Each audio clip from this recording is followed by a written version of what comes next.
com a paz do Senhor Jesus. Abra a tua Bíblia. Primeira carta de Pedro, capítulo 1, versículos 13, 14, 15 e também o 16. Diz assim a palavra de Deus: portanto, estejam com a mente preparada, prontos para agir. Estejam alerta e ponha toda a esperança na graça que foi dada a vocês quando Jesus Cristo foi revelado. Como filhos obedientes, não se deixem amoldar pelos maus desejos de outrora, quando viviam na ignorância. Mas, assim como é santo aquele que os chamou, sejam vocês santos também em tudo o que fizerem. Pois está escrito: sejam santos, porque eu sou santo. Amém? Que o Senhor Deus nos dê a bênção da sua palavra nesta manhã. Podemos tomar assento. Irmãos, nós vamos compartilhar a palavra de Deus com você nesta manhã, olhando para o texto em que o apóstolo Pedro escreve nesta primeira carta, falando sobre praticando a santidade. E olhando para o que o apóstolo Pedro escreveu naqueles dias,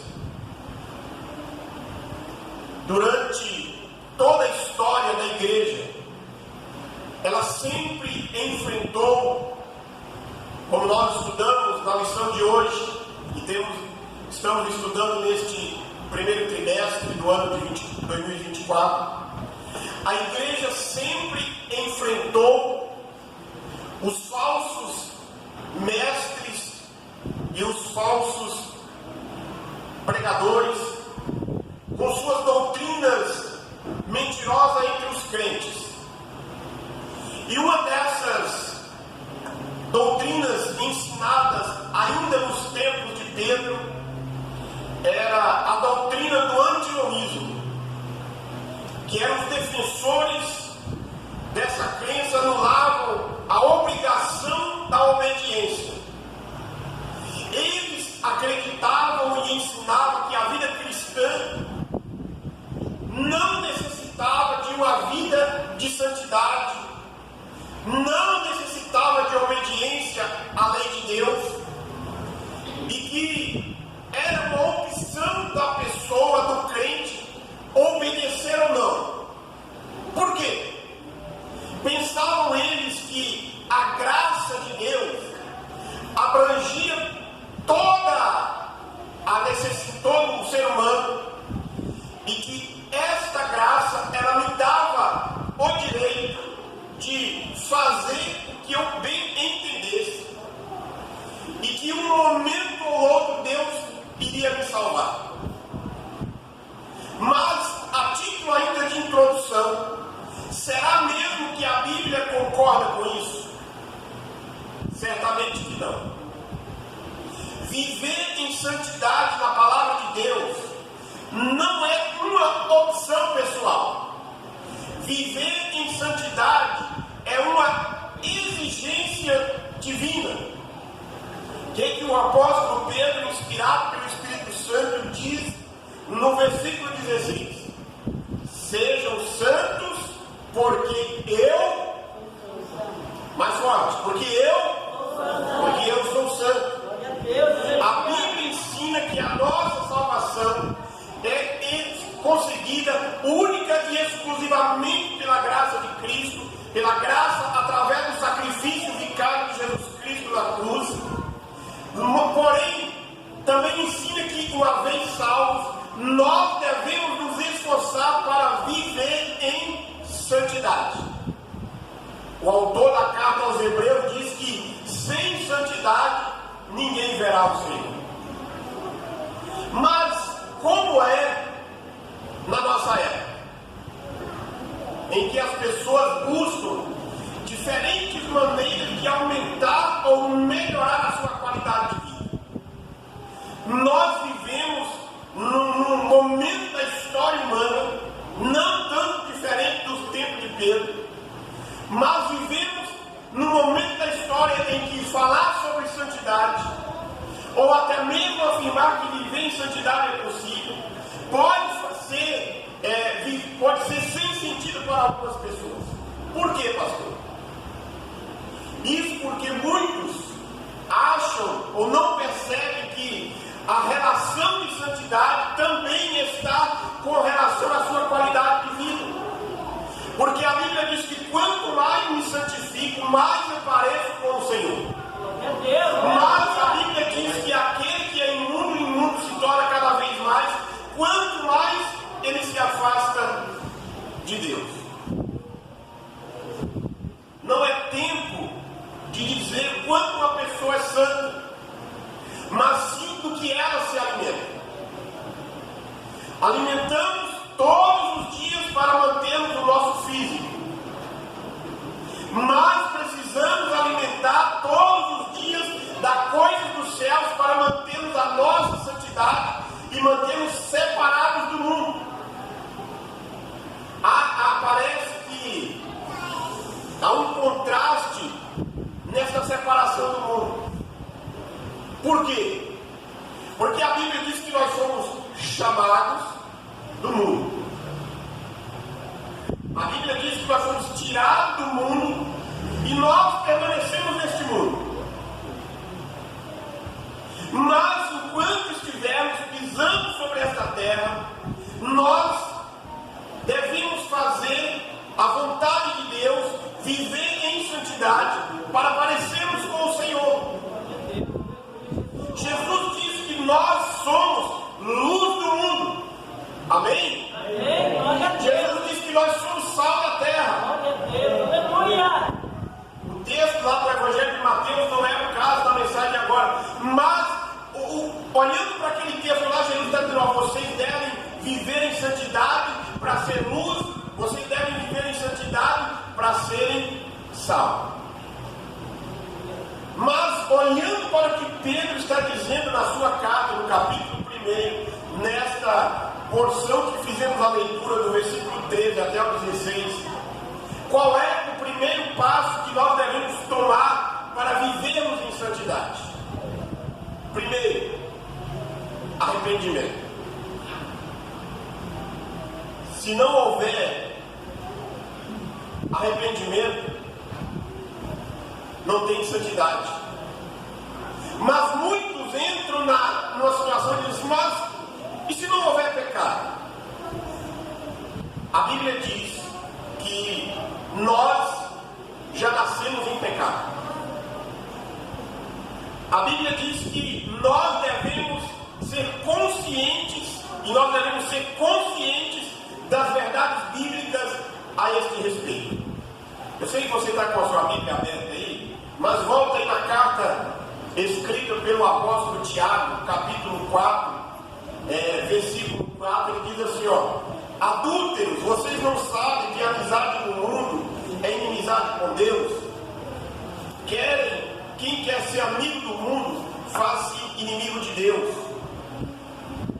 Tiago está dizendo para nós que nós, para vivermos em santidade, nós precisamos ser inimigos das coisas que o mundo oferece que desagrada a Deus. Por isso é necessário arrependimento. Por isso é necessário dizer, como Paulo diz lá na carta aos Romanos, capítulo 12, viver inconformado com este mundo, não amoldar aos padrões deste mundo. Precisamos ter um arrependimento profundo e sincero de todos os atos pecaminosos. Devemos nos sentir entristecidos por cada vez que desejamos ser mais amigo de Deus do que amigo do mundo. Podemos viver mais entristecidos. Precisamos sentir entristecidos cada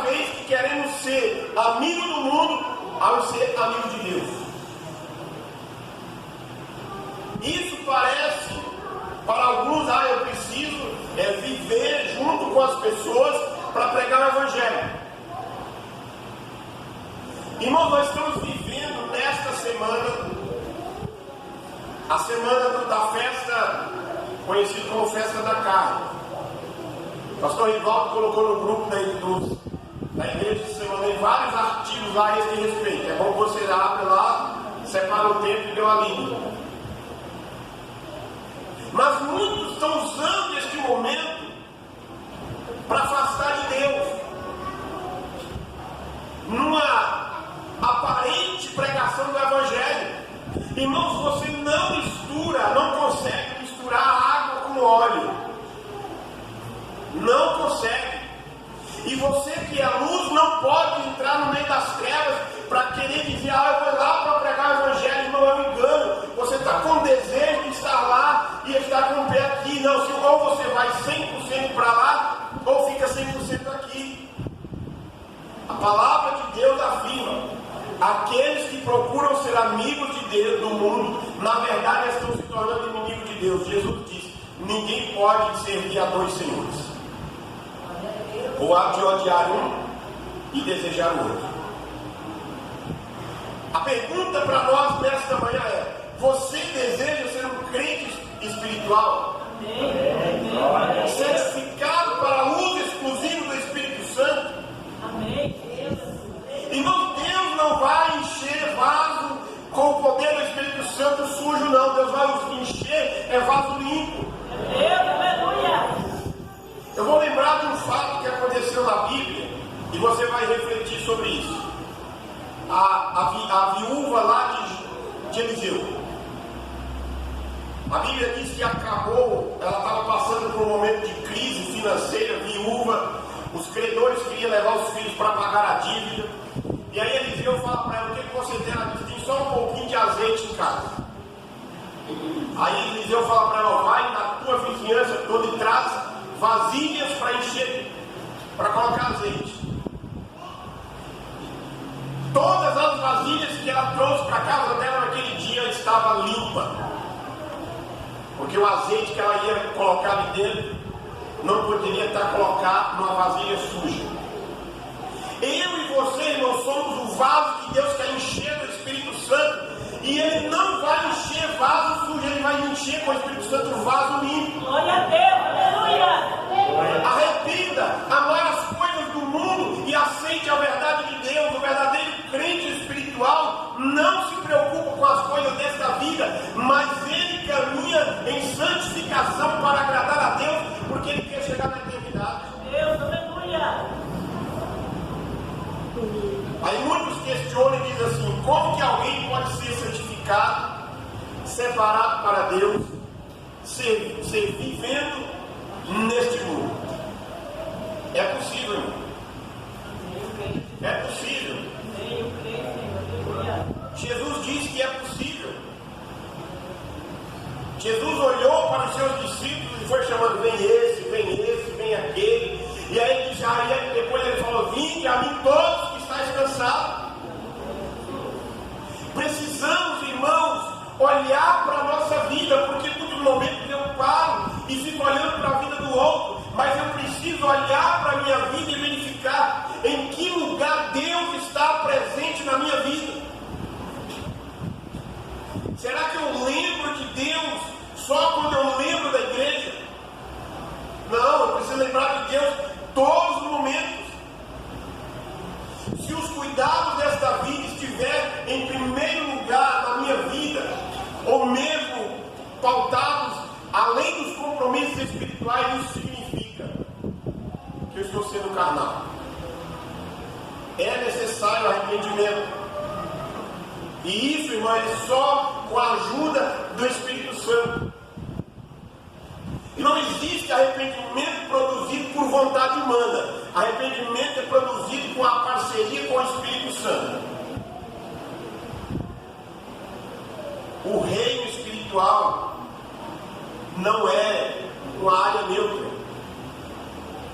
Ou é ou não é.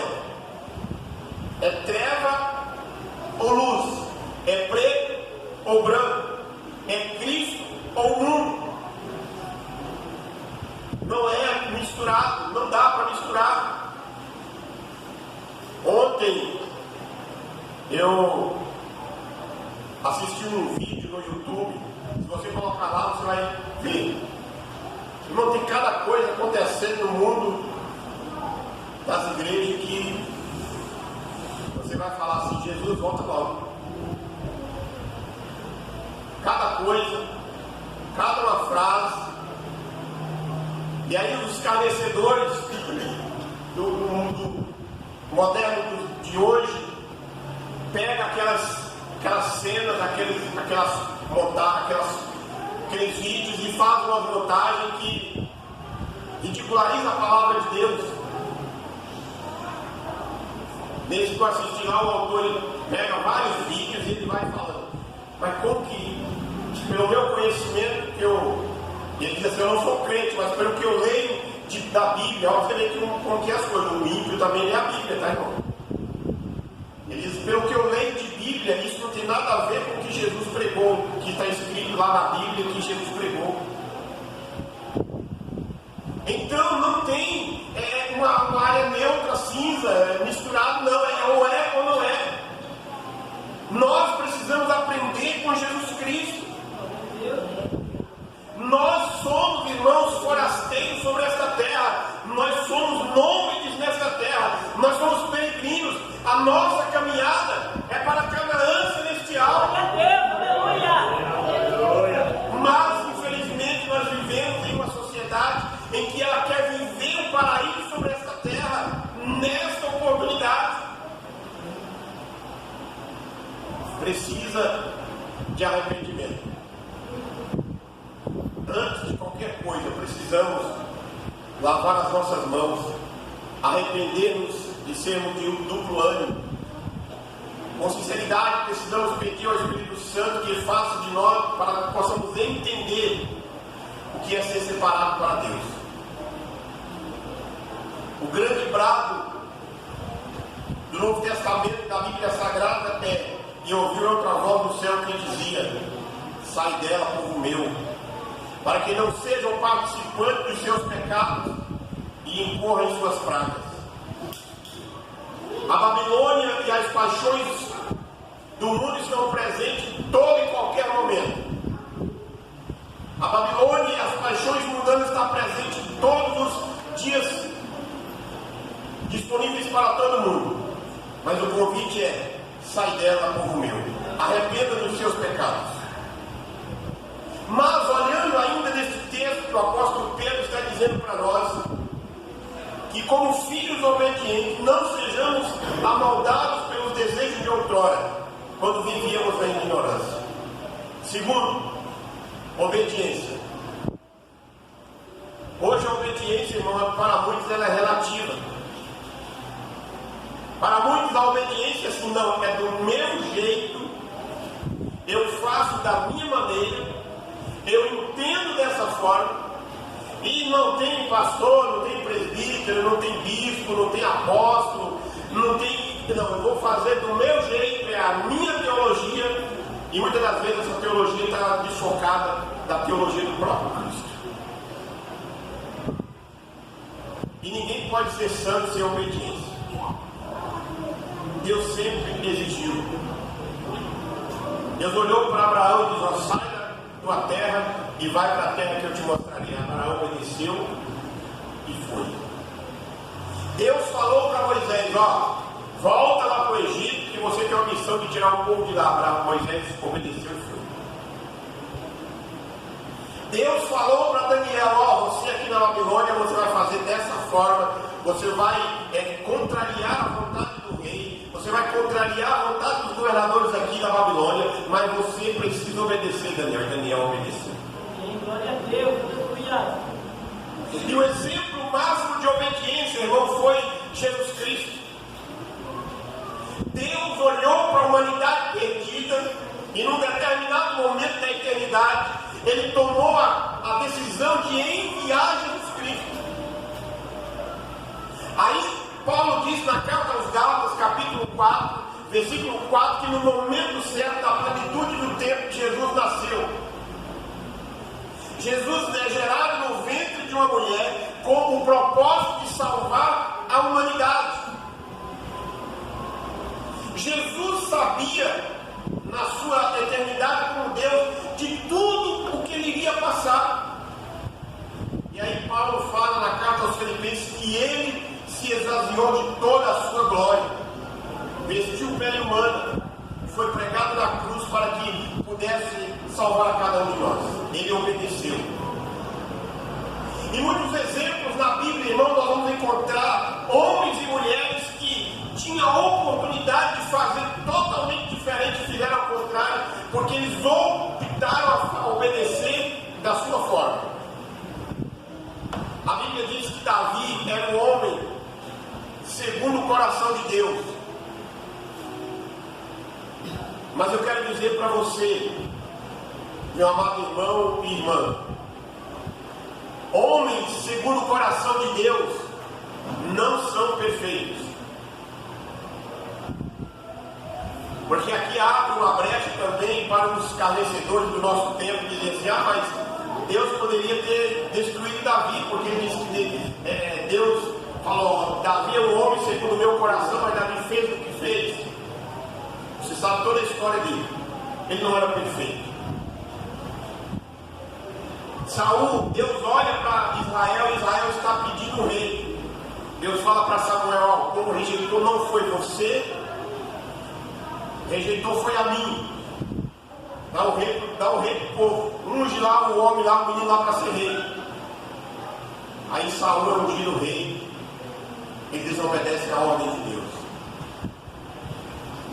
Aí no Novo Testamento,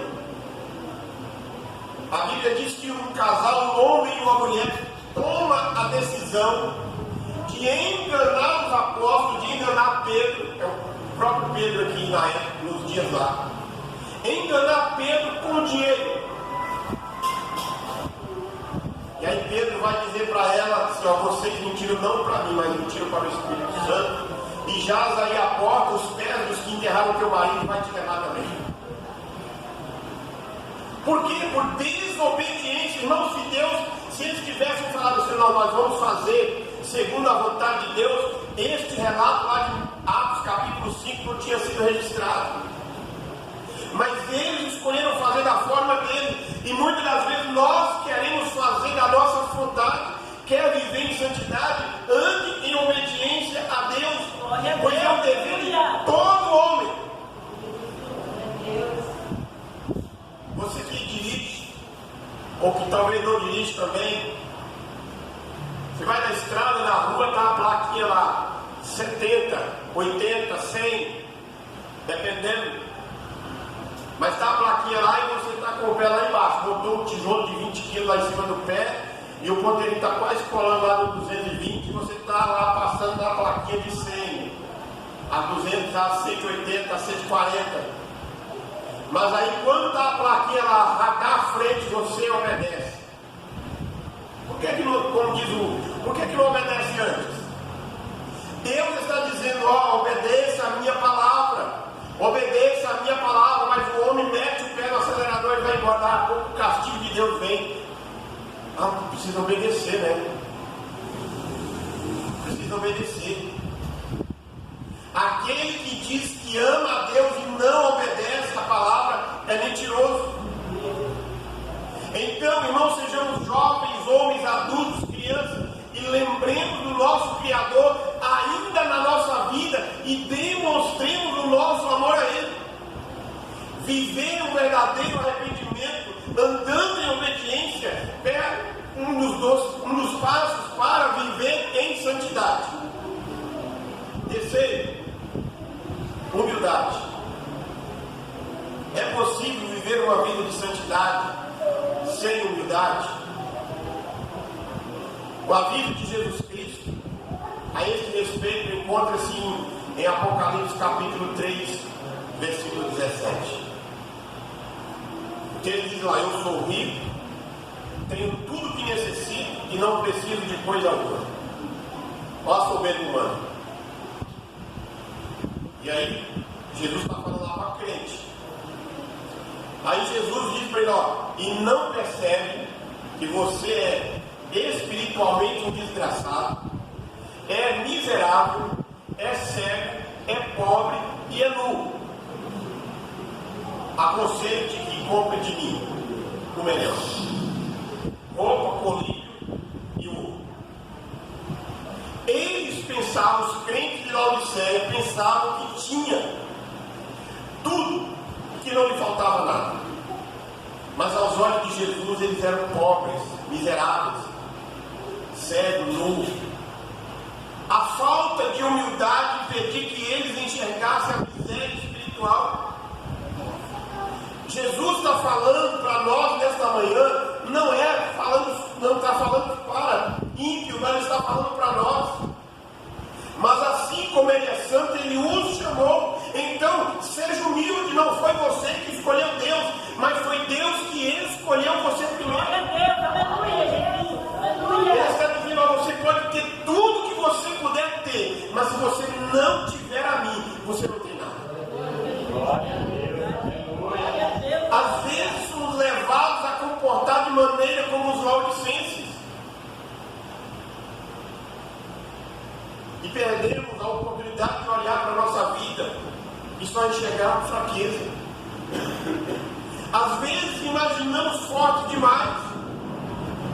Pedro se achava um homem muito forte, até um dia em que Jesus olhou para ele e falou assim: eu roguei ao Pai